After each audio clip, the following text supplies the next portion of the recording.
ನಮೋ ಬುದ್ಧಾಯ. ಭಗವಾನ್ ಬುದ್ಧರ ಪವಿತ್ರ ಜೀವನ ಮತ್ತು ಅವರ ಒಂದು ಬೋಧನೆ ಬಗ್ಗೆ ಅನೇಕ ವಿಚಾರಗಳನ್ನು ತಿಳಿಯೋದಕ್ಕೆ ಚಂದನ ವಾಹಿನಿಯಲ್ಲಿ ಒಂದು ಅದ್ಭುತವಾದ ಕಾರ್ಯಕ್ರಮ, ಸಂವಾದದ ಕಾರ್ಯಕ್ರಮ ನಡೀತಾ ಇದೆ. ಇದರಡಿಯಲ್ಲಿ ಪ್ರಶ್ನೋತ್ತರ ನಡೀತಾ ಇದೆ. ನಾನು ಅಮ್ಮ ಅವ್ರಿಗೆ ಕೇಳ್ತೀನಿ, ನಿಮ್ಮ ಪ್ರಶ್ನೆಯನ್ನು ಕೇಳಿ. ಈಗ ನಾವು ವಯಸ್ಸಾದವರು 85ನೇ ವರ್ಷ ನನಗೆ ನಡೀತಾ ಇದೆ. ಯಾವ ಥರದ ಧ್ಯಾನ ಮಾಡಬೇಕು ಅಂತ ಹೇಳ್ರಿ ಬಂತೇಜಿ. ತುಂಬ ಸಂತೋಷವಾಗಿರುತ್ತೆ. ಈ ಒಂದು ಪ್ರಶ್ನೆ ಬಹಳ ಉಪಯುಕ್ತವಾದ ಪ್ರಶ್ನೆ. ಭಗವಾನ್ ಬುದ್ಧರು ಧ್ಯಾನ ಅಂತ ಹೇಳಿದ್ರಲ್ಲ, ಧ್ಯಾನ ಅಂತಂದರೆ ನಮ್ಮ ಮನಸ್ಸಿನಲ್ಲಿ ಏನು ಬರುತ್ತೆ, ಎಲ್ಲ ಬಿಟ್ಟು ಕಾಡಲ್ಲಿ ಹೋಗಿ ಕುಳಿತುಕೋಬೇಕು ಅಥವಾ ಗವಿಯಲ್ಲಿ ಕುಳಿತುಕೋಬೇಕು, ಆ ರೀತಿ ಅಲ್ಲ. ಭಗವಾನ್ ಬುದ್ಧರ ಬೋಧನೆಯಲ್ಲಿ ಪ್ರತಿಯೊಬ್ಬರೂ ಪ್ರತಿ ಕ್ಷಣ ಪ್ರತಿ ಜಾಗದಲ್ಲಿ ಧ್ಯಾನ ಮಾಡ್ಬೋದು. ಧ್ಯಾನ ಅಂತಂದರೆ ಜಾಗೃತ ಭಾವ. ಜಾಗೃತ ಭಾವ ಅಂತಂದರೆ ಮನಸ್ಸನ್ನು ಈ ಕ್ಷಣದಲ್ಲಿ ನಾನು ಏನು ಮಾಡ್ತಾ ಇದ್ದೀನಿ, ನನ್ನ ಮನಸ್ಸಿನಲ್ಲಿ ಏನು ಯೋಚನೆ ಮಾಡ್ತಾ ಇದ್ದೀನಿ, ಅಥವಾ ನನ್ನ ಶರೀರದಲ್ಲಿ ಏನು ಕೆಲಸ ಮಾಡ್ತಾ ಇದ್ದೀನಿ ಅಥವಾ ಮಾತಾಡ್ತಾ ಇದ್ದೀನಿ, ಅದ್ರ ಬಗ್ಗೆ ಜಾಗೃತ ಭಾವ ಬೆಳೆಸ್ಕೊಳ್ಬೇಕು. ಆಗ ನಮಗೆ ಸರಿಯಾಗಿ ಮಾಡಲಿಕ್ಕೆ ಅನುಕೂಲ ಆಗುತ್ತೆ. ತಪ್ಪು ಮಾಡೋದು, ಕೆಟ್ಟದ್ದನ್ನು ಮಾಡೋದನ್ನು ನಿಲ್ಲಿಸೋದಕ್ಕಾಗತ್ತೆ. ಇದು ಒಂದು ಧ್ಯಾನದ ಮೊದಲನೆಯ ಅಭ್ಯಾಸ. ಎರಡನೇದ್ದು, ಈಗ ಯುವಕರಾಗಿರಲಿ ವಯಸ್ಸಾದವರಾಗಿರಲಿ ಎಲ್ಲರೂ ಒಂದು ಮಾಡಬೇಕಾಗಿರೋದು ಅಂತಂದರೆ ಜೀವನದ ಸತ್ಯಗಳನ್ನು ನೆನಪು ಮಾಡಿಕೊಳ್ತಾ ಇರಬೇಕು. ಭಗವಾನ್ ಬುದ್ಧರು ಹೇಳ್ತಾರೆ, ಯಾರೇ ಆಗಿರಲಿ, ಚಿಕ್ಕವರು ದೊಡ್ಡವರು, ಭಿಕ್ಷುಗಳು, ಗೃಹಸ್ಥರು, ಜೀವನದ ಸತ್ಯ ಏನು? ನಾನು ಮುದುಕನಾಗ್ತಾ ಇದ್ದೇನೆ, ನನಗೆ ರೋಗ ಬರಬಹುದು ಮತ್ತು ಮರಣ, ಸಾವು ಬಂದೇ ಬರುತ್ತೆ. ಈ 3 ಜೀವನದ ಸತ್ಯಗಳಿಂದ ದೂರ ಓಡಬೇಡಿ. ಇವುಗಳನ್ನು ಒಪ್ಪಿಕೊಳ್ಳಿ. ಪದೇ ಪದೇ ಮನಸ್ಸಿನಲ್ಲಿ ತರ್ತಾ ಇದ್ರೆ ಏನಾಗುತ್ತೆ, ಆವಾಗ ಅದ್ರ ಭಯ ಹೋಗ್ಬಿಡುತ್ತೆ. ಅದ್ರ ಭಯ ಇರಲ್ಲ. ಅದು ಯಾವುದೇ ಸ್ಥಿತಿ ಬಂದ್ರೂ ನಾವು ಅದನ್ನು ಒಪ್ಕೊಳ್ಬೋದು, ಸ್ವೀಕಾರ ಮಾಡ್ಬೋದು. ಇಲ್ಲ ಅಂತಂದರೆ ಆ ಒಂದು ಸತ್ಯದ ಮೇಲೆ ಇನ್ನೊಂದು ಭಯ, ಆ ಭಯದ ಮೇಲೆ ಇನ್ನೊಂದು ದೊಡ್ಡ ಚಿಂತೆ, ಆ ಚಿಂತೆಯಿಂದ ಏನೇನು ಡಿಪ್ರೆಷನ್ನು ಅದು ಇದು ಎಲ್ಲ ಹೇಳ್ತಾರಲ್ಲ, ಇವೆಲ್ಲ ಆಗೋದಕ್ಕೆ ಪ್ರಾರಂಭ ಆಗ್ತವೆ. ಸೊ ಅದು ಎರಡನೇ ಧ್ಯಾನ, ಈ ಜೀವನದ ಸತ್ಯಗಳ ಬಗ್ಗೆ. ಮೂರನೇದಾಗಿ ನಿಮ್ಮ ಉಸಿರಾಟವನ್ನು ನೋಡ್ತಾ ಇರಿ. ಕುಳಿತಲ್ಲಿ ಎದ್ದಲ್ಲಿ ಯಾವಾಗ ಆಗುತ್ತೋ ಉಸಿರಾಟವನ್ನು ನೋಡ್ತಾ ಇರೋದು. ಉಸಿರಾಟ ನೋಡಿದಷ್ಟು ಮನಸ್ಸು ಶಾಂತವಾಗಿರುತ್ತೆ. ಆಮೇಲೆ ಪ್ರತಿ ಉಸಿರು ನಮಗೆ ಒಂದು ದೊಡ್ಡ ಪಾಠವನ್ನು ಕಲಿಸ್ತಾ ಇರುತ್ತೆ. ಒಂದು ಉಸಿರು ಅಂತಂದರೆ ಒಂದು ಜೀವನ ಪ್ರಾರಂಭ ಆಗುತ್ತೆ, ಮುಂದುವರಿಯುತ್ತೆ, ಒಂದು ಉಸಿರು ನಿಲ್ಲುತ್ತೆ, ಮುಂದಿನ ಉಸಿರು ಪ್ರಾರಂಭ ಆಗುತ್ತೆ, ಮುಂದುವರಿಯುತ್ತೆ, ನಿಲ್ಲುತ್ತೆ. ಜೀವನವು ಕೂಡ ಪ್ರಾರಂಭ ಆಗಿ ಮುಂದುವರೆದು ನಿಲ್ಲುತ್ತೆ. ಆ ಒಂದು ಪಾಠ ನಮ್ಮಲ್ಲಿ ಬೆಳೀತಾ ಹೋಗುತ್ತೆ. ಸೊ ಈ ರೀತಿ ನಂತರ ಅನಿತ್ಯ, ದುಃಖ, ಅನರ್ಥಗಳ ಬಗ್ಗೆ ಧ್ಯಾನ ಮಾಡ್ತಾ ಇರ್ಬೋದು. ಸೊ ವಯಸ್ಸಾದವರಿಗೆ ಸಮಯನೂ ಇನ್ನೂ ಜಾಸ್ತಿ ಇರುತ್ತೆ, ಇನ್ನೂ ಜಾಸ್ತಿ ಧ್ಯಾನವನ್ನು ಮಾಡೋದರಲ್ಲಿ ತೊಡಗಿಸಿಕೊಳ್ಳಬೇಕು. ಒಳ್ಳೆಯದೆಂದರೆ ಏನು, ಕೆಟ್ಟದೆಂದರೆ ಏನು, ಪರಿಶುದ್ಧತೆ ಎಂದರೆ ಏನು, ಮತ್ತು ಈ ವೇದನ ಬಗ್ಗೆ, ಲೋಕಿಯ ವೇದನ, ಲೋಕೋತ್ತರ ವೇದನ ಬಗ್ಗೆ ಸ್ವಲ್ಪ ವಿವರಣೆ ಹೇಳಿ ಬಂತೈತಿ. ಇದು ಕೂಡ ಬಹಳ ಮುಖ್ಯವಾದ ವಿಚಾರ. ನಮ್ಮ ಜೀವನದಲ್ಲಿ ಈ ಜಗತ್ತಿನಲ್ಲಿ ಒಳ್ಳೆಯದು ಅಂದರೆ ಏನು, ಕೆಟ್ಟದ್ದು ಅಂದರೆ ಏನು, ಇದ್ರ ಬಗ್ಗೆ ಎಷ್ಟೊಂದು ಚರ್ಚೆಗಳು ನಡೆಯುತ್ತವೆ. ನಾನು ಸರಿ ನೀನು ತಪ್ಪು ಅಂಥೇಳಿ ಜಗಳಗಳು ನಡೀತಾ ಇವೆ. ಆದರೆ ಒಳ್ಳೆಯದು ಅಂತಂದರೆ ಏನು, ಒಳ್ಳೆತನ ಕೆಟ್ಟತನ ಇವು ನಾವು ಆಳವಾಗಿ ನೋಡಿದಾಗ ಇವು ಮನಸ್ಸಿನಿಂದ ಬರ್ತಕ್ಕಂಥ ಗುಣಗಳು, ಮನಸ್ಸಿನಲ್ಲಿ ಉತ್ಪನ್ನವಾಗಿರ್ತಕ್ಕಂಥದ್ದು. ಯಾವುದೇ ಯೋಚನೆ, ಮಾತು, ನಮ್ಮ ಕೆಲಸ ಅದು ಯಾವುದೇ ಆಗಿರಲಿ, ಒಂದು ವೇಳೆ ಅದು ಲೋಭ, ದ್ವೇಷ, ಅಜ್ಞಾನದ ಮೇಲೆ ನಿಂತಿದ್ದರೆ ಅದನ್ನು ನಾವು ಕೆಟ್ಟದ್ದು ಅಂತ ಹೇಳ್ತೀವಿ. ಯಾವುದೇ ಆಗಿರಲಿ, ಅದು ಒಂದು ವೇಳೆ ಉದಾರತೆ, ಮೈತ್ರಿ, ಕರುಣೆ ಮತ್ತು ಜ್ಞಾನದ ಮೇಲೆ ನಿಂತಿದ್ದರೆ ಅದನ್ನು ನಾವು ಒಳ್ಳೆಯದು ಅಂತ ಹೇಳ್ತೀವಿ. ಸೊ ಹೀಗೆ ಮೂಲವನ್ನು ನಾವು ನೋಡಿದಾಗ ಇದು ನಾನು ಹೇಳಿಬಿಟ್ಟೆ ಅಂದ್ಬಿಟ್ಟು ಯಾವುದೋ ಒಳ್ಳೆಯದಾಗಲ್ಲ, ನಾನು ಹೇಳಿಬಿಟ್ಟೆ ಅಂತ ಕೆಟ್ಟದ್ದಾಗಲ್ಲ.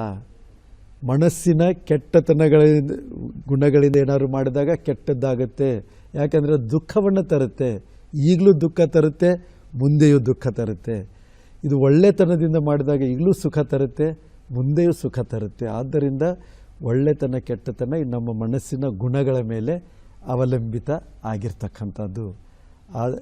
ಈ ಒಳ್ಳೆಯ ಮತ್ತು ಕೆಟ್ಟತನದ ಫಲಗಳೇ ಸುಖ ದುಃಖಗಳಾಗಿ ಬರ್ತವೆ. ನಾವು ಸುಖ ವೇದನ, ದುಃಖ ವೇದನ ಏನು ಅನುಭವಿಸ್ತಾ ಇರ್ತೀವಿ, ಸೊ ಅವುಗಳ ಫಲಸ್ವರೂಪವಾಗಿ ಬರ್ತಾ ಇರ್ತವೆ. ಯಾಕಂದರೆ ನಾವು ಏನೇ ಒಂದು ಇಚ್ಛಾಪೂರ್ವಕವಾಗಿ ಮಾಡಿದಾಗ ಅದೊಂದು ಶಕ್ತಿಯಾಗಿರುತ್ತೆ, ಕಮ್ಮ ಶಕ್ತಿ, ಕರ್ಮದ ಶಕ್ತಿ. ಅದು ಫಲ ಬಂದಾಗ ಸುಖ ದುಃಖಗಳ ಪರಿಣಾಮದ ರೂಪದಲ್ಲಿ ನಮಗೆ ಬರ್ತವೆ. ಸೊ ಇದು ನಾವು ಸ್ವಲ್ಪ ಆಳವಾಗಿ ಧ್ಯಾನದಿಂದ ನೋಡಿದಾಗಲೂ ಗೊತ್ತಾಗುತ್ತೆ. ನನ್ನ ಮನಸ್ಸಿನಲ್ಲಿ ಇದು ಒಳ್ಳೆಯ ಗುಣ, ಇದು ಕೆಟ್ಟ ಗುಣ. ಒಳ್ಳೆಯದಿದ್ದಾಗ ಮನಸ್ಸು ಶಾಂತ ಆಗುತ್ತೆ ಆಟೋಮೆಟಿಕಲಿ, ಕೆಟ್ಟದಿದ್ದಾಗ ಮನಸ್ಸು ಚಂಚಲ ಆಗುತ್ತೆ. ಅದೇ ಕ್ಷಣದಲ್ಲೇ ನಾವು ಅದನ್ನು ಸರಿಯಾಗಿ ಗಮನಿಸಿದರೆ ನಮಗೆ ಅರ್ಥ ಆಗಿಬಿಡುತ್ತೆ, ಇದು ಒಳ್ಳೆಯದು, ಇದು ಕೆಟ್ಟದ್ದು, ಇದು ನನಗೆ ಸುಖ ತರುತ್ತೆ, ಇದು ದುಃಖ ತರುತ್ತೆ, ನನಗೂ ಮತ್ತು ಇತರರಿಗೂ ಅಂತಕ್ಕಂಥದ್ದು. ಸೊ ಅದೇ ಒಳ್ಳೆಯದು ಮತ್ತು ಕೆಟ್ಟದ್ದು. ವೇದನ ಎರಡು ರೀತಿ ಇದೆ. ಒಂದು ಲೋಕಿಯ ವೇದನ, ಇನ್ನೊಂದು ಲೋಕುತ್ತರ ವೇದನ ಅಂತ ಹೇಳ್ತೀವಿ.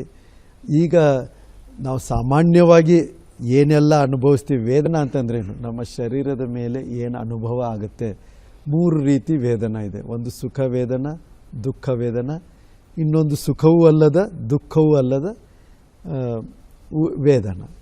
ಇವು ನಾವು ಪ್ರತಿನಿತ್ಯ ಒಂದಿಲ್ಲ ಒಂದು ಅನುಭವಿಸ್ತಾ ಇರ್ತೀವಿ. ಶರೀರದ ಒಂದೊಂದು ಭಾಗದಲ್ಲಿ ಒಂದೊಂದು ರೀತಿಯಲ್ಲಿ ಅನುಭವಿಸ್ತಾ ಇರ್ತೀವಿ. ಇದು ನಡೀತಾ ಇದೆ, ಇದು ನಡೀತಾ ಇದೆ ವೇದನ. ಈ ವೇದನೆಯಿಂದ ನಾವು ಹಾಗೆ ಲೋಭ ದ್ವೇಷಗಳನ್ನು ಉತ್ಪನ್ನ ಮಾಡ್ತಾ ಇದ್ದೀವಿ ಅಂತ ಇಟ್ಕೊಳ್ಳಿ. ಆವಾಗ ಅದು ಲೌಕಿಕವಾಗಿ ಲೋಕಿಯ ವೇದನ ಅಂತ ಹೇಳ್ತೀವಿ. ಅದೇ ವೇದನವನ್ನು ನಾವು ಅರ್ಥ ಮಾಡಿಕೊಂಡು ಅದನ್ನು ಸರಿಯಾಗಿ ಜ್ಞಾನದಿಂದ ನೋಡಿದಾಗ, ಅವುಗಳ ಅನಿತ್ಯ ಭಾವ, ಅಶಾಶ್ವತ ಭಾವವನ್ನು ನೋಡಿದಾಗ ಏನಾಗುತ್ತೆ, ನಮ್ಮ ಪ್ರಜ್ಞೆ ಬೆಳೆಯೋದಕ್ಕೆ ಪ್ರಾರಂಭ ಆಗುತ್ತೆ. ಪ್ರಜ್ಞೆ ಬೆಳೆದಾಗ ಲೋಭ ದ್ವೇಷಗಳು ಹುಟ್ಟಲ್ಲ, ಅಜ್ಞಾನ ಹುಟ್ಟಲ್ಲ. ಆ ಪ್ರಜ್ಞೆ ಮತ್ತು ಜ್ಞಾನದಿಂದ ನಾವು ನೋಡಿಕೊಂಡಾಗ ಮನಸ್ಸು ಪರಿಶುದ್ಧ ಆಗುತ್ತೆ. ಸೊ ಆ ಪರಿಶುದ್ಧತೆ ಜೊತೆ ಇರ್ತಕ್ಕಂಥ ವೇದನ, ಪರಿಶುದ್ಧತೆ ಮನಸ್ಸಿನಿಂದ ಅನುಭವ ಆಗುವ ಇನ್ನೂ ಉನ್ನತವಾದ ವೇದನ, ಧ್ಯಾನದಿಂದ ಅನುಭವ ಆಗುವ ವೇದನ, ಆಮೇಲೆ ಸತ್ಯವನ್ನು ತಿಳಿದುಕೊಂಡಾಗ ಆಗುವ ವೇದನ. ಇವೆಲ್ಲ ಲೋಕುತ್ತರ.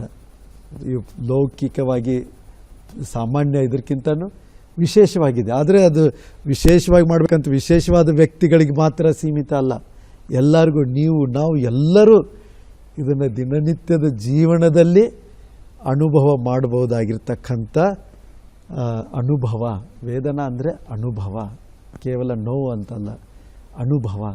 ಸೊ ಆದ್ದರಿಂದ ಈ ಲೌಕಿಕ ವೇದನಾದ ಮೇಲೆ ಪ್ರಜ್ಞೆ ಬೆಳೆಸಿಕೊಂಡು ಉನ್ನತ ಮನಸ್ಸಿಗೆ ತೆಗೆದುಕೊಂಡು ಹೋಗಿದಾಗ ಆವಾಗ ಆಗುವ ಅನುಭವವೇ ಈ ಲೋಕುತ್ತರ ವೇದನ. ಇನ್ನು ಉನ್ನತ ಆಗ್ತಾ ಆಗ್ತಾ ಆಗ್ತಾ ನೀವು ಅರ್ಹಂತ ಬುದ್ಧತ್ವ ಸ್ಥಿತಿನಲ್ಲಿ ಪಡೆದಾಗ ಆಗುವ ವೇದನವನ್ನು ಅನುಭವಿಸಬಹುದು.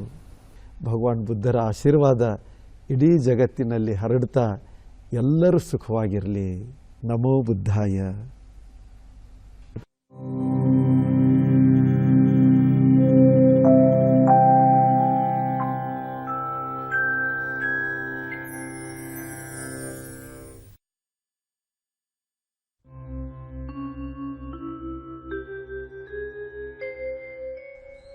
ಸ್ನೇಹಿತರೆ ನಮಸ್ಕಾರ, ನಾನು ನಿಮ್ಮ ಡಾಕ್ಟರ್ ಕಿಶೋರ್.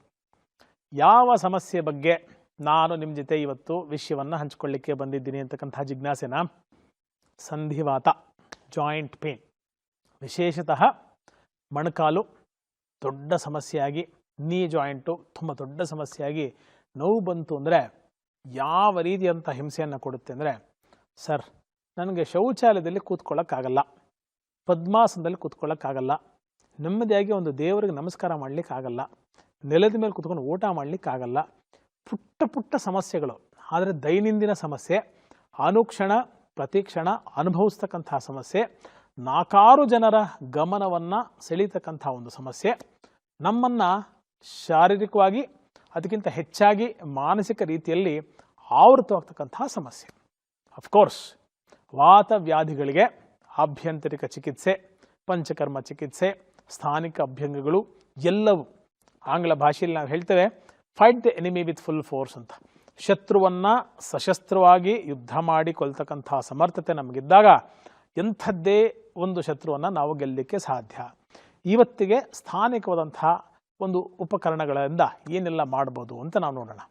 ಫಸ್ಟು ರೆಗ್ಯುಲರ್ ಆಗಿ ಸ್ವಲ್ಪ ಎಳ್ಳೆಣ್ಣೆ, ಸ್ವಲ್ಪ ಪಚ್ಚಕರ್ಪೂರ ಇದನ್ನು ಹಾಕ್ಕೊಂಡು 2 ಮಂಡಿ ಚಿಪ್ಗಳಿಗೆ 5 ರಿಂದ 6 ನಿಮಿಷಗಳ ಕಾಲ ಚೆನ್ನಾಗಿ ಮಸಾಜ್ ಮಾಡ್ತಕ್ಕಂಥ ಒಂದು ಪ್ರಕ್ರಿಯೆ, ಒಂದು ಪದ್ಧತಿಯನ್ನು ನಾವು ದೀರ್ಘಕಾಲೀನವಾಗಿ ಮಾಡ್ತಕ್ಕಂಥ ಒಂದು ಪದ್ಧತಿ ಮಾಡ್ಕೊಳ್ಬೇಕು. ಅದು ದಿನಕ್ಕೆ 2 ಸರಿ.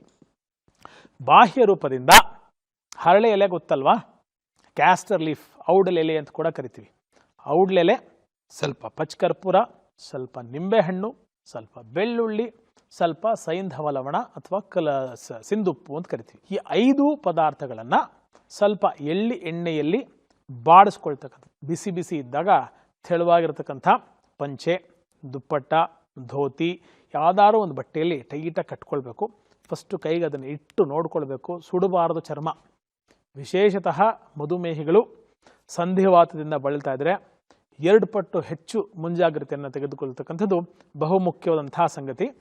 2 ಜಾಯಿಂಟ್ಸ್ಗೆ ಅಭ್ಯಂಗ ಆದಮೇಲೆ, ಎಳ್ಳೆಣ್ಣೆ ಪಚ್ಚಕರ್ಪೂರ ಅಭ್ಯಂಗ ಆದಮೇಲೆ, ನಾವು ಬೆಳಗ್ಗೆ 5 ನಿಮಿಷ ಅಭ್ಯಂಗ ಆದಮೇಲೆ, ಸಾಯಂಕಾಲ ಒಂದು 5 ನಿಮಿಷ ಅಭ್ಯಂಗ ಆದಮೇಲೆ ಮಾಡಿದ್ರೆ ಎಂಥದ್ದೇ ಸ್ಟಿಫ್ ಜಾಯಿಂಟ್ ಇದ್ದರೂ ಆ ಇಂದ ಆಹಾವರೆಗೂ ಅಂತ ಹೇಳ್ತೀವಲ್ಲ, ಆ ಒಂದು ಎಫೆಕ್ಟು ಈ ಸರಳ ಉಪಶಮನದಲ್ಲಿ ಕೊಡುತ್ತೆ.